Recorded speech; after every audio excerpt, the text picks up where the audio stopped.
সাধারণ তলোয়ার একদিকে ধার থাকে, ইমানের দুই দিকে ধার থাকে। আমার শেখ তরিকত সে জান সালমাদানে আমার শেখ তিনি সবসময় বলতেন ইমানের ধার সবসময় তলোয়ার সবসময় ধারালো রাখবা। ইমানের তলোয়ার দুই দিকে ধার থাকে, কাটতে কাটতে পরিবার পরিজন বন্ধুত্ব দুনিয়াদারি কাটতে কাটতে নবীর কদমে যেতে হবে, ঠিক কি না?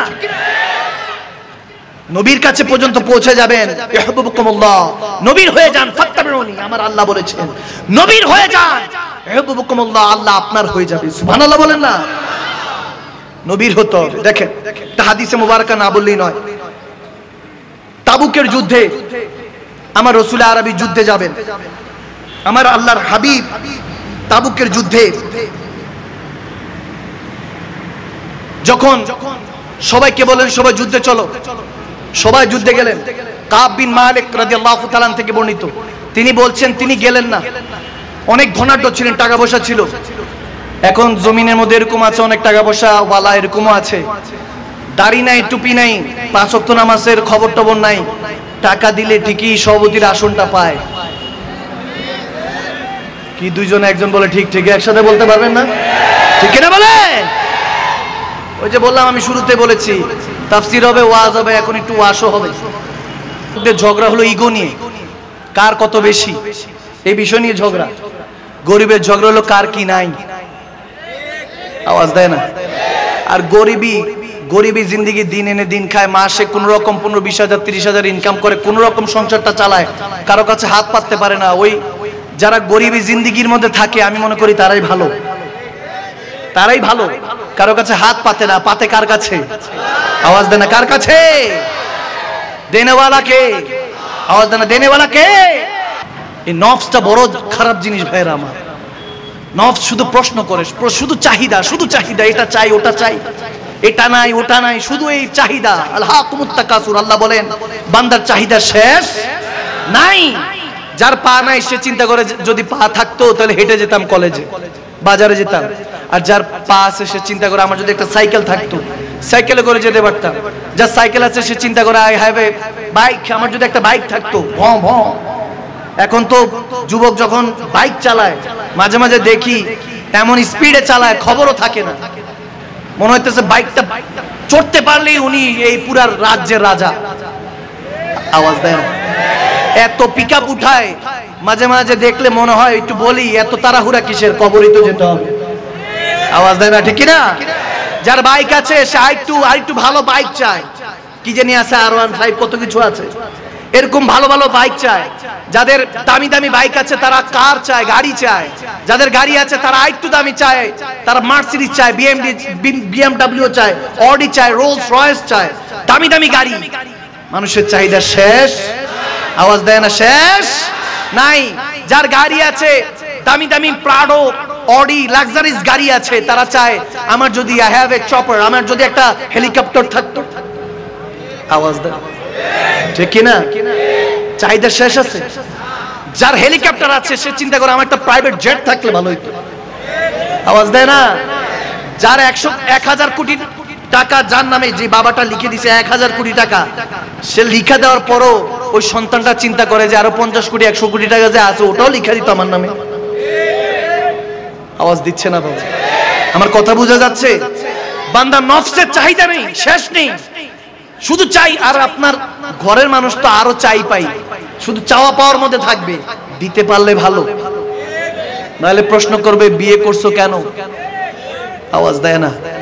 যুবকরা তো বলবে হুজুর কোলবালিশের সাথে জীবন যাচ্ছে, এখন এগুলো বুঝবো না। বিয়ে মনে করে তারা অনেক অনেক বড় একটা নেয়ামত। আর নেয়ামত ঠিক আছে, কিন্তু তারা এটারে এত একটা বড় ফ্যান্টাসি মনে করে। কিন্তু এটা যারা বিবাহিত তারা বুঝে দিল্লির লাড্ডু, খাইলেও পস্তাবেন, না খাইলেও পস্তাবেন। আওয়াজ দেয় না? ঠিক কিনা ভাইয়ের আমার? আমি যেটা বলছিলাম, বান্দার কখনো চাহিদা শেষ নাই। কখনো আপনার ওই যে বললাম 1000 কোটি টাকা যদি লিখে দেয় তারপরও চাইবে যে 100 কোটি টাকা যদি আমার বাকিটা যেটা ছিল ওটাও যদি লিখে দিত। কিন্তু আপনি যদি 10 টাকা 20 টাকা দিয়ে পথের কাউকে যদি 10-20 টাকা দিয়ে কোনো কিছু কিনে দেন, যে কোটি টাকার হাসি উপহার দিবে, 1000 কোটি টাকা আপনার আপনজনকে লিখে দিলে ওই হাসি পাবেন না।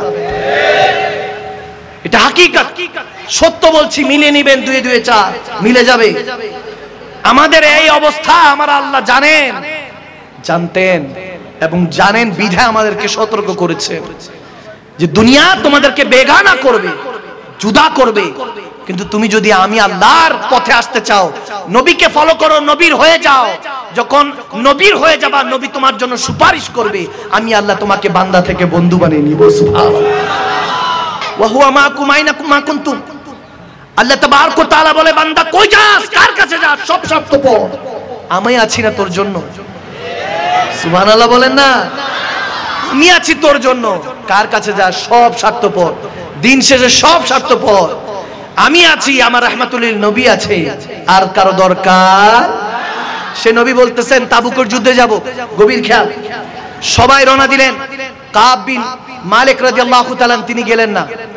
তিনি অনেক বড় যোদ্ধা ছিলেন, ফাইটার ছিলেন, তীরন্দাজ ছিলেন, বিশেষ করে অনেক টাকা পয়সার মালিক ছিলেন। চিন্তা করলেন যে পরে যাব, ভালো ঘোড়সাওয়ারি ছিলেন, ঘোড়া চালাতে পারতেন। চিন্তা যখন করছে যে পরে যাব, দেখতে দেখতে দেখতে দেখতে একদিন, 2 দিন, 3 দিন, 1 সপ্তাহ হয়ে গেল। আমার রাসূল আরবী তাবুকের যুদ্ধ শেষ করে চলেও আসলেন। সুবহানাল্লাহ।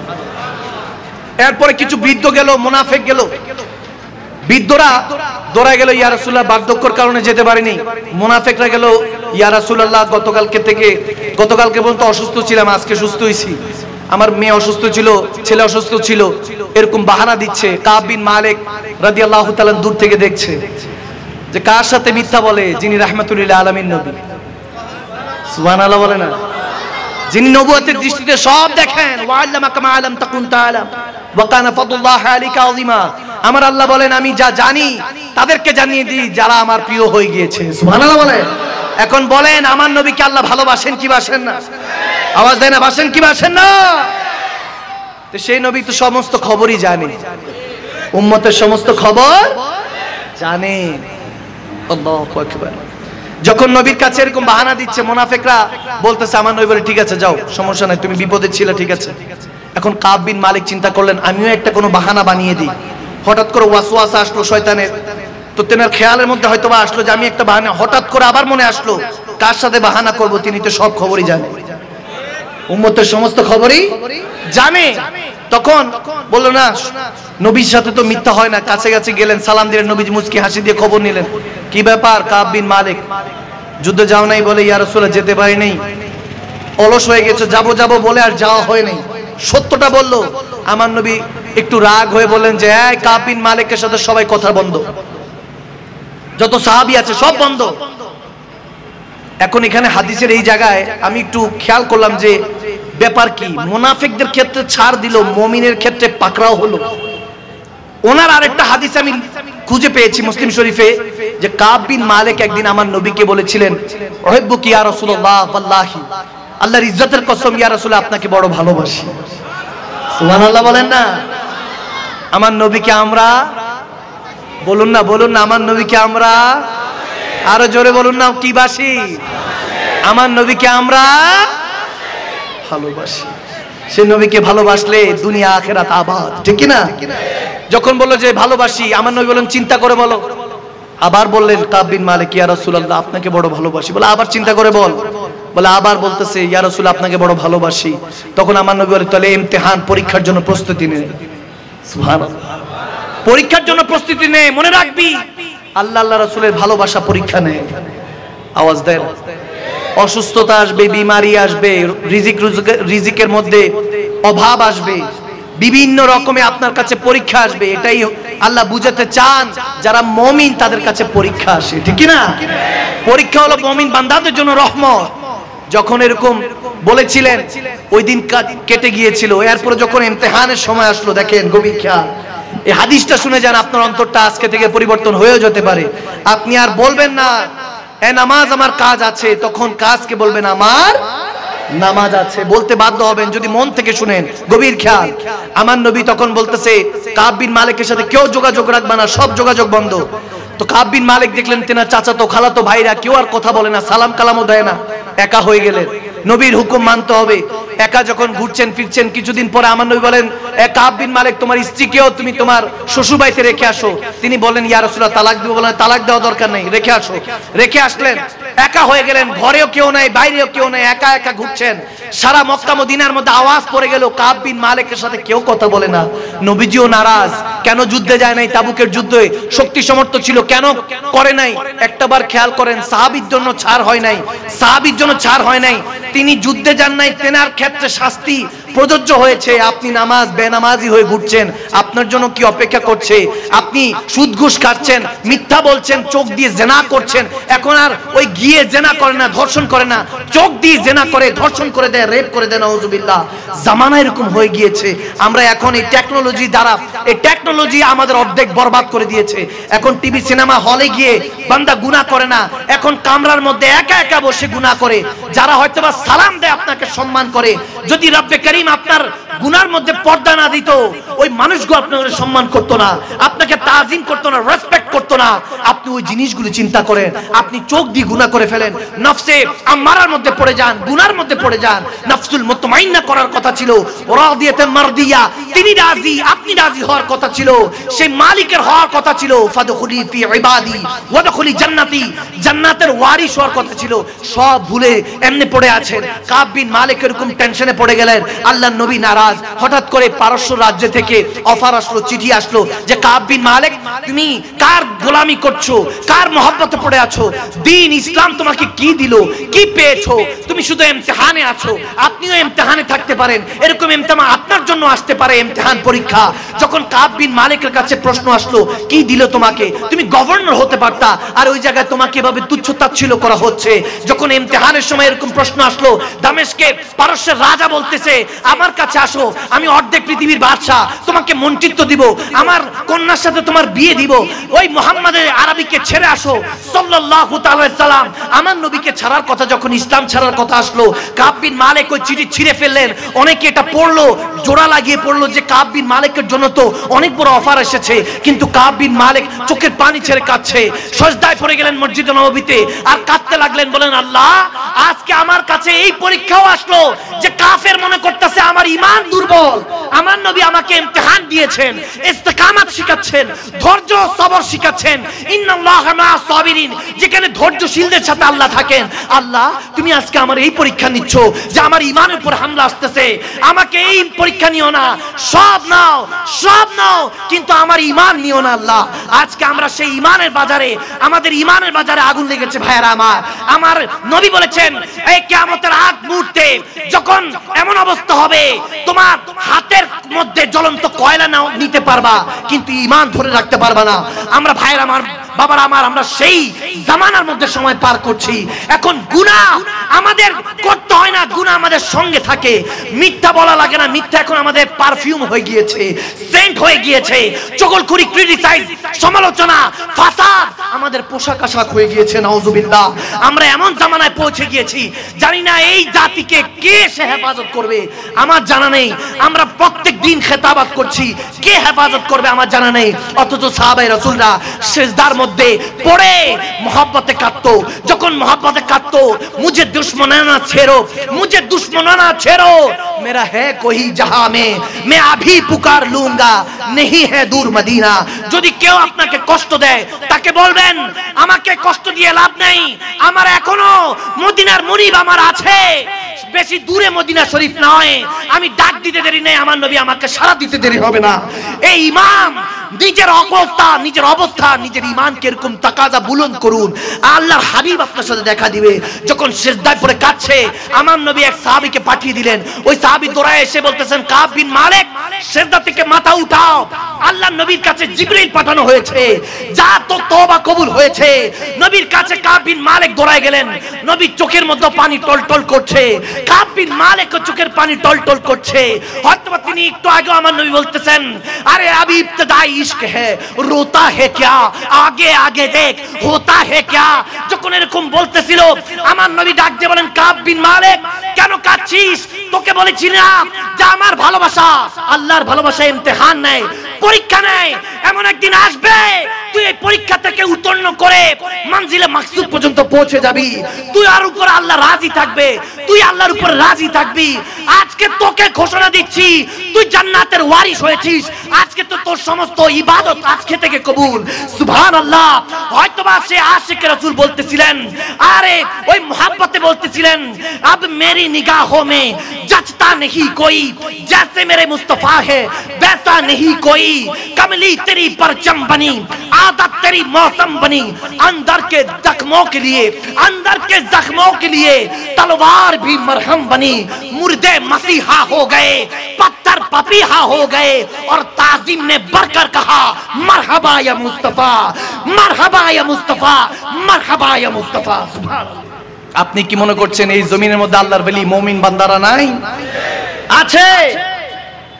আমি কসম করে বলে দিয়ে যাচ্ছি মাকদুম শাহ মাদানী, আমি মাদানী সাহেব, আমি আপনাদেরকে কসম করে বলছি সেই রব্বুল ইজ্জাতের যার কবজায় আমার রূহ আছে, যিনি চাইলে এই মুহূর্তে আমার আজরাইল আলাইহিস সালামকে পাঠিয়ে আমার রূহকে কবজ করার ক্ষমতা রাখেন, সে রব্বুল ইজ্জাতের কসম করে বলে দিয়ে যাচ্ছি লা ইলাহা ইল্লাল্লাহ মুহাম্মাদুর রাসূলুল্লাহ সাল্লাল্লাহু তাআলা সাল্লাম। আমার নবীর কলমার কসম বলছি, নালাইনে পাকের, আমার নবীর নালাইন পাকের কসম বলছি, ইমাম হাসান হুসাইনের নালাইন শরীফের কসম করে বলছি, যে মিথ্যুক আল্লাহ তাকে জাহান্নামী করুক। আমি কসম করে বলে দিয়ে যাচ্ছি যে জমিনে এখনো ওই বান্দারা আছে যারা 2 রাকাত নামাজে বসে যখন আত্তাহিয়াতু লিল্লাহি ওয়াস সালাওয়াত ওয়াত তাইয়্যিবাত আসসালামু আলাইকা আইয়ুহান নবী, আমার নবীকে বলে ইয়া নবী আপনার কদমে সালাম। 2 রাকাতে বসে যখন তাশাহুদ আমার নবীকে সালাম দেয়, এমন এখন উম্মত আছে যারা আমার নবী যে ওয়া আলাইকুমুস সালাম ইয়া উম্মতি সালামের উত্তর যে মদিনা শরীফে নিয়েছে, এখনো মুমিন বান্দা ওটা কানে কানে শুনতে পায়। মনি তো লাগেন নাই, ওই বান্দার সাথে মনি লাগেন নাই। ওয়াকুনু মা সাদিকিন, ওলি আল্লাহদের সঙ্গ জ্ঞাপন করার কথা বলা হয়েছে। ওলি আল্লাহদের সাথে মন লাগাবেন। কি পড়ে আছেন ফাসাদের মধ্যে। আমি মনে করি যারা ফাসাদ শিক্ষা দেয়, ঝগড়া শিক্ষা দেয়, এই মাইকের মধ্যে এসে গিয়ে ঝগড়া শিখাচ্ছে, তাফারুক শিখাচ্ছে, যেখানে ফিলিস্তিনের মধ্যে আমার ভাই বোনরা রক্তাক্ত হচ্ছে, এগুলো নিয়ে কোনো আগাছাড়া নাই, একজন আরেকজনের সমালোচনা পড়ে আছি। আমাদের উপর আল্লাহ ভিক্ষা দেয় হয়তো আমার নবীর কাছে আমার নামা আমল যখন পেশ হয়, আমার নবী যদি এই নামা আমলটা দেখে, প্রতিদিন পেশ করা হয়, হাদিসে এসেছে নবীজি দেখে কত না কান্না করে, চোখের পানি ছাড়ে। জবাব কি দিবেন কবরে গেলে? আপনি নিজেকে জিজ্ঞেস করুন, আপনি নিজেকে আস্ক ইউরসেলফ, নিজেকে জিজ্ঞেস করুন কিভাবে দেখাবেন এই চেহারা কবরে গেলে। নবীজি বলে যদি বলে দেন লা আদরি, চিনি নাই উম্মতকে, কি হবে আপনার হাসর?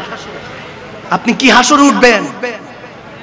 আপনি পড়ে আছেন আমরা এখন কেন এই ফাসাদের মধ্যে যাব, কেন এই তাফারুক করব?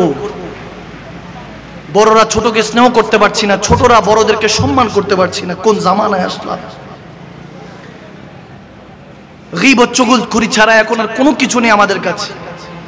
এখন এল নামে বড় হলো অহংকারী, ছোটরা হলো ক্রিটিসাইজকারী, গীবতকারী।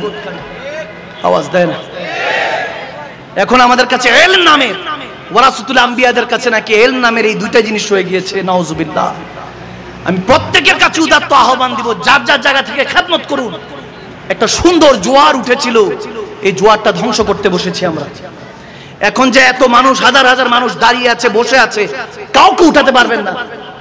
বোমা মারলো এখান থেকে কেউ উঠবে না, শহীদ হয়ে যাবে, কিন্তু নবীর মাজলিসে বসে থাকবে। এই বান্দাদেরকে হেদায়েতের কথা বলার দরকার ছিল, নামাজি বানানোর দরকার ছিল, তাহাজ্জুদ গুজার বানানোর কথা ছিল। ওলি আল্লাহ वो जो थे वो तो गुजर गए, वो तो गुजर गए, हमारा क्या होगा? ওলি আল্লাহরা যারা ছিলেন ওরা তো চলে গিয়েছেন, আমাদের কি হবে? আমাদের কি হবে? ফাসাদ শিখাচ্ছি, ঝগড়া শিখাচ্ছি। এই জাতি কখন বুঝবে এভাবে দিন কায়েম হবে না? মাঝে মাঝে মন চাই দিন ইসলাম সুন্নাতটাকে নিয়ে কোথাও হারিয়ে যায়, যেখানে কোনো ফিতনা ফাসাদ নাই। আওয়াজ দেন। আপনাদের মন চায় না? যারা মুমিন বান্দা তাদের এরকম মন চায় যে হুজুর এই ফাসাদ, এই ফিতনা, মোবাইলটা খোলা যায় না, বুড়া একজন জোয়ানরে বিয়ে করে বসে আছে, বুড়ি একজন জোয়ানরে বিয়ে করে বসে আছে, এগুলোই চলতেছে। সোশ্যাল মিডিয়ার মধ্যে কয়েকদিন পর পর একটা একটা আসে ভাইরাল ট্রেন্ডিং, এগুলো নিয়ে পড়ে থাকে। গাল মন্দ বিভিন্ন বিষয়। বড় যখন ছোটকে শিখায়, ছোট সমালোচনা করছে, মিষ্টি ভাষায় বড়র সাথে বেয়াদবি করছে, নাউজুবিল্লাহ। বড় যখন ছোটকে বুঝাচ্ছে স্নেহ রেখে, শাসনটা কর্কশ হয়ে যাচ্ছে। এভাবে কখনো দিন কায়েম হবে না। আওয়াজ দেন। এখানে এভাবে কখনো দিন কায়েম হয়। আপনি আমার ব্যাপারে বলেন, আমার 14 গোষ্ঠী নিয়ে বলেন, আমি কখনো, আমাকে নিয়ে বহু সমালোচনা হয়, প্রত্যেক দিন হয়, হাজার হাজার হয়। আস্তে আস্তেও দেখতেছিলাম হচ্ছে। আমি বললাম এগুলো সময় নাই। যাদের অন্তরে আমি বিশ্বাস করি নবীর ভালোবাসা আছে, সেগুলো এগুলো তাকায় না। আওয়াজ দেন। যার মনের মধ্যে আল্লাহর ভয় আছে, সে তো নিজের নামায় আমল নিয়ে ব্যস্ত। আমি আমার আমল নামা ঠিক করতে পারছি না, আরেকজনের সমালোচনা কি করব? আওয়াজ দেয় না। এক আঙ্গুল আরেকজনের দিকে যদি তুলি, 4টা আঙ্গুল তো আমার নিজের দিকে। আমি তো ভালো না, আরেকজনকে কি ছোট করব? আওয়াজ দেয় না। ভাইরা আমার, বাবার আমার, কাউকে ছোট করার আগে চিন্তা করবেন। হ্যাঁ, मैं हरदम कहता हूं, मैं हरदम ये भूल करता रहा, मैं हरदम ये भूल करता रहा, धूल मेरे चेहरे पे थी, मैं आईना साफ करता रहा। আমি সব সময় বলি, ধুলোবালি আমার মুখে ছিল, আমি আয়না সাফ করছিলাম। আওয়াজ দেন। আয়নার সামনে দাঁড়ায় মনে হচ্ছে আয়না অপরিষ্কার, না, পরিষ্কার আমার, অপরিষ্কার আমার চেহারা। আগে আমার চেহারা পরিষ্কার করতে হবে, অন্তরকে পরিষ্কার করতে হবে। আয়না সাফ করে কোনো ফায়দা হবে? চেহারা অপরিষ্কার। একটা জিনিস মনে রাখবেন, যেই মজলিসের মধ্যে গীবত শিখানো হচ্ছে, পরনিন্দা শিখানো হচ্ছে, ভুল হবে। যেগুলো ভুল হবে এগুলো কোনো এক জায়গায় ঘরে বসে সমাধান করতে হবে। যে ভুল ধরিয়ে দেয় সে বন্ধু, সে কি বন্ধু, কিন্তু হাজারো মানুষের সামনে যদি সে বলে সে মুনাফিক, শত্রু। আওয়াজ দেয় না, ঠিক কিনা? ভুল হলে ঘরের মধ্যে আমরা বুঝিয়ে নিব একজন আরেকজনকে। কেন সমালোচনা করব? কেন কাউকে ছোট করব? কি ফায়দা হবে? ক্ষণস্থায়ী, 50-60 বছর কেটে যাবে।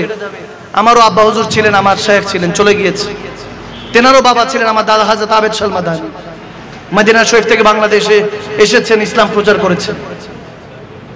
আমরা অরিজিনাল বাঙালি না, আমাদের পূর্বপুরুষ মদিনা শরীফে থাকতেন। আমার দাদা হযরত, ওনারা মদিনা শরীফ থাকতেন।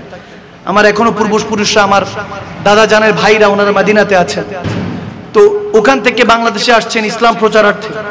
ওখান থেকে এসেছি, আবার এখান থেকে ইন্তেকাল করে ট্রান্সফার হয়ে আবার কবরে চলে যেতে হবে। হাজারো মানুষ এসেছে, কত লক্ষ লক্ষ মানুষ এই দুনিয়াতে এসেছে। কার কথা মানুষ স্মরণ করে? যে বান্দার জন্য ভালো রাস্তা রেখে গিয়েছে, আল্লাহর পথে চলেছে, নবীর প্রেমের রাস্তা খুশবু যারা ছড়িয়েছে, তাদের কথাই জামানা ইয়াদ রাখে, তাদের কথা আমার জামানা মনে রাখে। শাহজালাল ইয়ামানি, শাহপরান ইয়ামানি, 600-700 বছর কেটে গিয়েছে, এখনো বান্দারা স্মরণ করে। হযরত বাইজিদ বোস্তামি নাম মুছে নাই, জুনায়েদ আল বাগদাদি নাম মুছে নাই, Hazrat Maulana Jalaluddin Rumi, মাওলায়ে room নাম মুছে নাই, সিদ্দিক আকবর নাম মুছে নাই, হযরত ওমর ইবনুল খাত্তাব নাম মুছে নাই, উসমানে গনি শেরে খুদা আলী নাম মুছে নাই, ইমামে হাসান জহর পান করেছেন নাম মুছে নাই, ইমামে হোসেন সপরিবার রক্ত দিয়েছেন নাম মুছে নাই। ইসলাম জিন্দা होता है हर কারবালা के बाद। ইসলাম তখনও ছিল, এখনো আছে, কিয়ামতের পরও থাকবে। শুধু আবু জাহেলের উত্তরসূরিরা মুছে যাবে, সিদ্দিক আকবর, আবু বকর সিদ্দিকের অনুসারীরা আজীবন থেকে যাবে, ঠিক না? বাস আজকে থেকে নিজের অন্তরকে সাফ করে নেন, কখনো আর সমালোচনার মধ্যে যাব না। যেখানে গীবত, ভালো আর খারাপ কখনো এক জায়গায় থাকতে পারে? আওয়াজ দেন, আওয়াজ দেন, পারে? যেখানে মধ্যে অনেক ভালো কথা হচ্ছে, ওখানে যদি গীবত হয়, ওই ওটা ওইরকম, ওটা এমন সেমন, বুঝতে পারবেন শয়তানের ওয়াসওয়াসা আছে। হযরত খাজা মাইনুদ্দিন চিশতি কে সবাই যখন বলতো, খাজা মাইনুদ্দিন চিশতি কে আলাইহির রহমাত, 90 লক্ষ বেদিনকে কালমা পড়িয়ে যিনি মুসলমান বানিয়েছেন, সুবহানাল্লাহ বলেন না? তেনাকে বলতেন যে জয়পাল জাদুকর পৃথ্বীরাজ আপনাকে এত কষ্ট দেয়, বলে আমি তো হোসাইনের প্রেমে, রসুলের প্রেমেই পড়ে আছি। সুবহানাল্লাহ বলে, কি আমাকে কষ্ট দেয় না, তাকলিফ দেয়, ওগুলো চিন্তা করার সময় তো পাই না। আল্লাহু আকবার বলবেন না? আতিউল্লাহ আতি রাসূল, রসুলের ইতাআত কার ইতাআত? রসুলের ভালোবাসা কার ভালোবাসা? আওয়াজ দিয়ে বলেন কার? আল্লাহর ভালোবাসা। তার মানে হাকিকাতান তারা আল্লাহর প্রেমের মধ্যে ডুবে থাকতো, আর আমরা দুনিয়ার মধ্যে ডুবে থাকি। আল্লাহ আমাদেরকে হেফাজত দান করুন, আমিন বলেন, আমিন বলে। এই জন্য যুবক, যদি কিছু হতে মন চায় দিনদার হও। মালদার তো ফেরাউন নমরুদ ছিল। আওয়াজ কমেছে মাইনা, আরো জোরে বলতে হবে। এই যুবকরা আরো জোরে বলতে হবে, ঠিক কিনা বলো? বাস বাস, আর কিছু লাগবে না। কার কি আছে এটা ছাড়ুন, আপনার কি আছে সেটা চিন্তা করুন। আল্লাহ অমুকরে দিলা, তমুকরে দিলা, নামাজও নাই, কালামও নাই, ইবাদতও নাই, তোমার ইসলামের কথার ধারে কাছে নাই, আল্লাহ তাকেই দিলা। না না, আল্লাহর হাবিব হাদিসে মুবারাকের মধ্যে উলামায়ে কেরাম বসা, আল্লাহর হাবিব এভাবে বলেছেন, যখন কোন ফাসিক, গুনাহগার, পাপিষ্ট আল্লাহর দরবারে চায়, আল্লাহ বলে ফেরেশতাকে ডাক দিয়ে বলে, এ ফেরেশতা, তার চাওয়া আমার ভালো লাগে না, গুনাহগার, তাড়াতাড়ি কি চায় দে দে, বিদায় কর। কথা বুঝতেছেন আমার? নাউজুবিল্লাহ পড়বেন না, বলে বিদায় কর, তার চাওয়া ভালো লাগে না। আর যখন মুমিন, আশিক, পরেজগার, পাঁচ ওয়াক্ত নামাজি, তাহাজ্জুদ গুজার, হাত তুলে চোখের পানি ছেড়ে, আল্লাহ আমাকে একটু দাও, আমার দিকে একটু দয়ার নজর দাও, আল্লাহ তাবারক ওয়া তাআলা ফেরেশতাদেরকে ডাক দিয়ে বলে, লেট, ওয়েট, এখন দিস না, তার চাওয়াটা বড় ভালো লাগছে, আর একটু পেরেশানি দে, আর একটু পেরেশানি দে, চোখের পানি আরো একটু পড়ুক। সুবহানাল্লাহ করে সুবহান। আর আপনি সেই খালিক ও মালিকের বান্দা, আমরা যখন ঘর থেকে বের হই, কোনো কিছু যদি খুঁজে না পাই, চশমা, ওয়াচ, যদি কোনো কিছু, ওয়ালেট, প্রয়োজনে কোনো কিছু, হয়তোবা চাবি একটু বালিশের নিচে, খেয়াল করছি হয়তোবা পাচ্ছি না, আমার নবী বলেন, যখন বান্দা এরকম কোনো কিছু খুঁজতে থাকে, বের হওয়ার সময়, ঘর থেকে বের হওয়ার সময় কোনো কিছু খুঁজতে থাকে, যখন পায় না, আল্লাহ ওই পেরেশানি, বান্দার ওই পেরেশানির মাধ্যমে সগীরা গুনাহগুলি মাফ করতে থাকে। এত আস্তে, এত আস্তে, এত আস্তে। कोई तो है जो निजाम हस्ती चला रहा है, वही खुदा है। सुबहानाल्लाह বলে। কখনো তোমাকে যদি ভুলি, হেদায়েতের আলো দিয়ে নিও কাছে তুলি, ঠিক না? ক্ষমা করো, মায়া করো, ক্ষমা করো, মায়া করো, ওহে দয়াবান, তুমি রহমান, তুমি মেহেরবান। সুবহানাল্লাহ।